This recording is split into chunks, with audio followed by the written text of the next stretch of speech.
Running and building a business is extremely rewarding, in my opinion, and it's also blooming hard.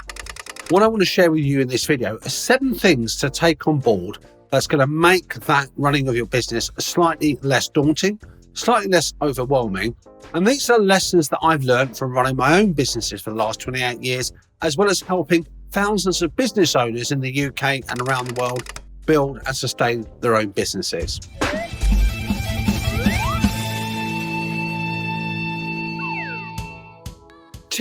Thing number 1 is about self-belief. If you do not believe that you are capable of delivering what you're delivering, if you do not have the confidence in your own abilities, why should clients of yours also have that same self-belief? Now, self-belief is not naivety. It's not like thinking I've got a fantastic voice if it scares dogs and then singing at Carnegie Hall. It's about knowing that you've got that confidence and trying to kick imposter syndrome into touch. Point number 2 to take on board in terms of running and sustaining and building your own businesses is about positive mindset. Now, it's not about being happy, clappy all the time, but it's knowing that as you progress in your business journey, things are going to be thrown in your direction, which are going to try and derail you, put obstacles in your way. Failures are going to happen, and you need to make sure that you don't overact, don't get overwhelmed, and you need to stay strong and you need to stay positive as you progress in your business journey. Having self-doubt creep into there and having negative feelings is neither good for your health or good for your business progression.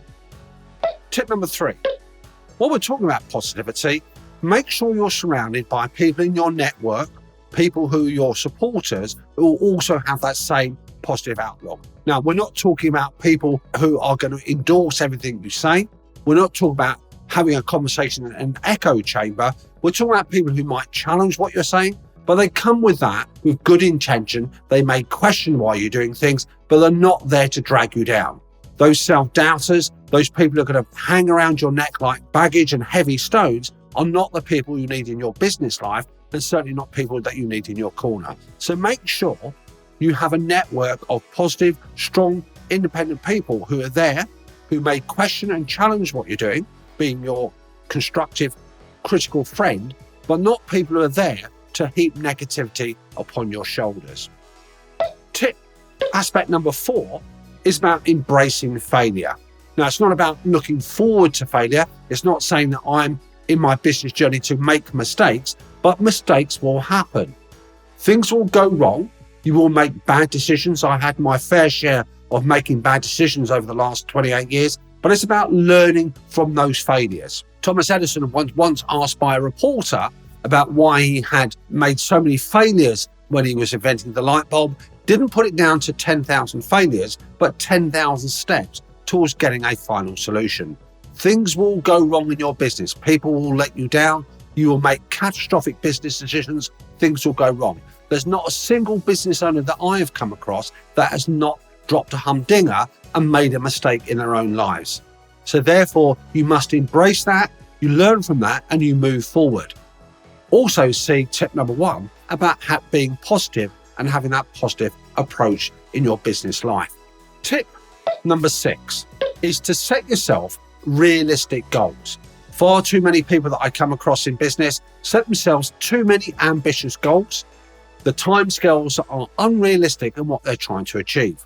Now, there is nothing wrong with ambition. If you don't have ambition, then you will find it very difficult to progress. Ambition is a thing that fuels those darker moments, those weaker moments as you're trying to move forward here. So ambition is good, but let's have a tinge of realism.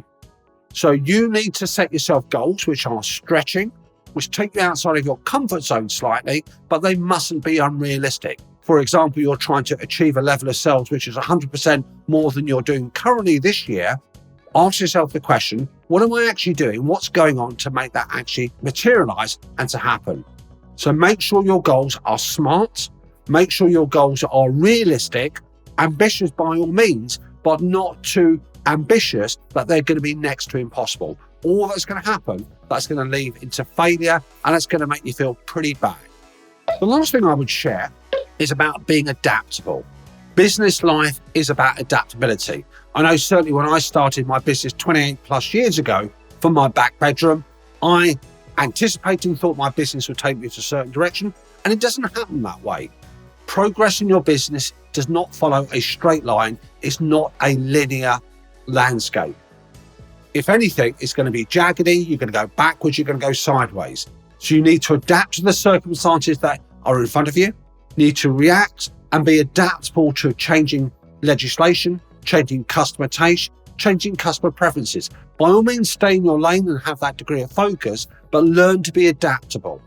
Now, lastly, folks, what you need to also do is to be continually learning. If you ever close your mind to learning opportunities, to finding out new ways of doing things, to that voyage of discovery, then you are going to end up being complacent. Business is a continual learning opportunity, and you must never think that you're actually at a stage in your business life that you know everything. If you do that, that's where complacency lies. So folks, I hope you found these thoughts useful. Would you add anything also to this list that I've shared with you? I'd love to hear your thoughts, your feedback. Let me know in the comments box below. And until next week, take those thoughts on board, apply them to your business life, and project yourself forwards.